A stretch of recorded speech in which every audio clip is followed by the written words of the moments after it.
Hello and welcome back to the channel. My name is Krashy, and today we're going to dive into a topic discussion talking about Predecessor and hero acquisition and some of my worries about the game going forward. Now, I could sit here and talk about the speed of development, the matchmaking, the pacing, when is console, where's all the skins. I could talk about all the lack of content and the lack of retention systems, but this is also something that I think is equally important, if not more important in some way. So let's go ahead and look at this. So we have got any questions about the hero acquisition system or how hero acquisition works? Look no further. We explain it here, and we get this nice blog post talking about hero acquisition. Now, I'm not actually going to read through it. I'm going to let you do that if you want yourself, but this post kind of did something for me that I was not excited about. And what this post did is that I think that this post kind of solidifies the fact that they are not going to give us a free-to-play currency. Now, this is going to be absolutely detrimental to the game, in my opinion, and I want to explain my perspective and use some of this blog post and these images to explain why I think this is a bad thing. So first and foremost, how does the hero acquisition work? TLDR, you pick a character, you activate the contract. You can see it here. I guess I could zoom in, right? You pick a character, you activate the contract. They have a little XP bar, and like 2 of 5, 0 of 4. You can see they're all locked, 0 of 2. So they have different XP bars. I guess they're different depending on the different hero. I didn't actually know that. I figured they would be all 0 of 5. But they have different XP bars, and then the more you play, the more you unlock experience, and then you can unlock them and get them for free. Now, here's a cool thing I do like about this. The more experience you have, the lower the platinum currency, which is premium currency cost is to actually unlock them entirely. That's cool. I think that that's really, really cool that it's like, hey, well, we recognize you've done some work. Let's go ahead and bump down the price so you can actually buy it. Yeah, really cool system. So, and the system's already in place with Serath, but they're kind of essentially pushing it out there because they came out with the $8.99 bundle, which only comes with 10 heroes, not 29 or 28, whatever it is. Sorry, I'm a little sick.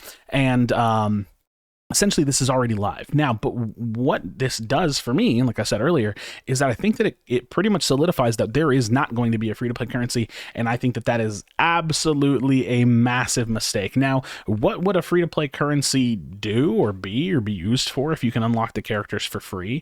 Well, it's choice, and that is wherein lies my biggest issue. It's a choice. So, you look at this image right here. You got 9,400 platinum. What I want to see is a little blue diamond looking thing, and you would have like 15,000 shards, right? Shards, or 2,000 shards. I'm making up some bullshit, right? It could be called whatever. I don't care.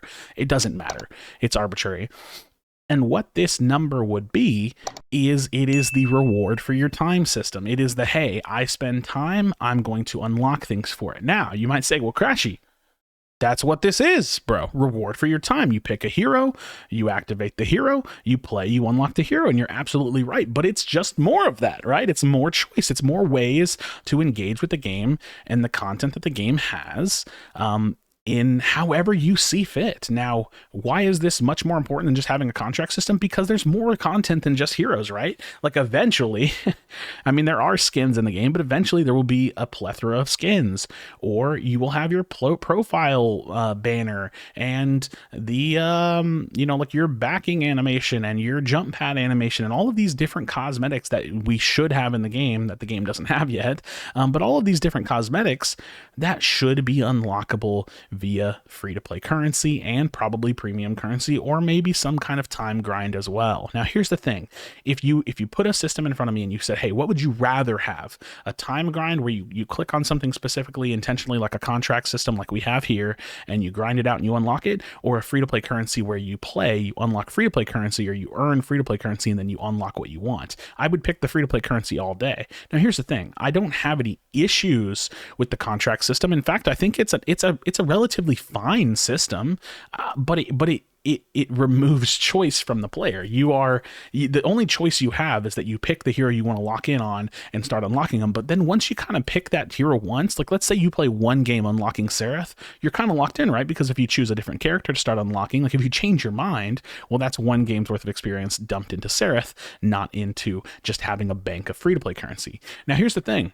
I think that the contract system and the free-to-play currency system absolutely could go hand in hand, because as you're unlocking a character for free, you could also expedite the system or expedite your unlock by spending some of the free-to-play currency that you have accumulated. I actually think that a free-to-play currency system is far better than a contract system. And I think that having both could cause some problems, because like then you have to balance that, and that's just more confusing. Like, how do you balance the time grind of locking in a character versus just the time grind of gaining free-to-play currency, because that's already something that has to be balanced to begin with, versus the premium costs, so that it can get muddy there. But I think that if you were forcing me to pick one of the two systems and say, hey, which one would you rather have? This contract system where you lock into a character and then you grind it and then you can unlock it, and it kind of like, like it changes, it prorates like the price based on your experience. I would not pick this over just having a free-to-play currency where you have two costs. No XP bar, you have two costs. You have the 1,000 cost, and then you have the like 5,000 shards cost.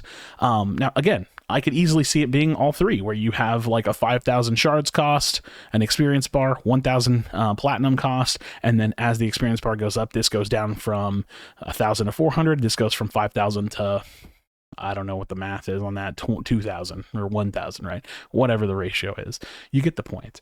I think that there's going to be, or there should be, way more content than just unlocking heroes, that the player should absolutely have the choice to pick where they want to spend the time, the value of their time to unlock, rather than being forced into this kind of like really rudimentary system where you just pick a hero and start grinding it. And again, I don't hate this option, but I think that it's not going to serve the player base as well as a free-to-play currency. So I would definitely love to hear your thoughts in the comment section down below. I'm looking at this UI, and a screenshot like this really does give me that feeling of a finished product. Like, I actually do like the new UI. There's some issues with it, don't get me wrong, but I like the new UI, and I like these new images and these new graphics and stuff. But so much about what's missing in the game is content, and now, on top of that, this is probably a discussion that was going to come way later until I saw this blog post, because I didn't know this blog post was coming. Now, and I've been saying it for a while, we really need a free-to-play currency. It would be something to grind for now. At least we would have something to start grinding for. Now I don't think that it's coming at all. And we haven't really heard anything from the devs about it. Like, I feel like it's been mentioned, but we haven't really heard anything. And I feel like, kind of like setting this blog post out as the definitive explanation for hero acquisition. And it even says, I think they even call it a guide. I want to say they call this a guide at some point in the blog, but going as far as to put this blog out to explain exactly how the hero acquisition system works, where it shows you how multiple of them are locked and you can unlock them, it really doubles down to me on the fact that there is no free-to-play currency. And I just personally think that is going to be a mistake. I think that it's very much so a mistake. I think that you can have this and have a free-to-play currency, but I'm very worried about it. So I would love to hear your thoughts in the comment section down below. Drop a like on the video and subscribe for future Predecessor content. This is just my take after playing tons of free-to-play games and tons of MOBAs. There should be a lot more content in the game, and when all that content is in there, the players need a way to unlock them. And I definitely don't think that all of the other content, the skins, the banners, the back animations, the jump pad animations, I don't think all of those are going to be premium locked only, but I don't really know how else we'll unlock them unless it's just constant XP challenges where you're like putting challenges up on the main menu, which I think is fine. But I think a free-to-play currency where you just like let the players play, X amount of time equals Y amount of currency. Obviously the offset of premium currency to free-to-play currency would be premium is like a small number and free-to-play currency is a big number, because you want them to have to actually be selective with their unlocks. And you want that's the thing with the free-to-play currency. You need the free-to-play currency to be mutually beneficial for the player and the company. I'm not going to speak just from the player perspective on this. They can't make things unlockable way too fast, right? Like, I shouldn't be able to play 3 games and unlock like a nice skin. It should take me some time. So that's definitely to be played with.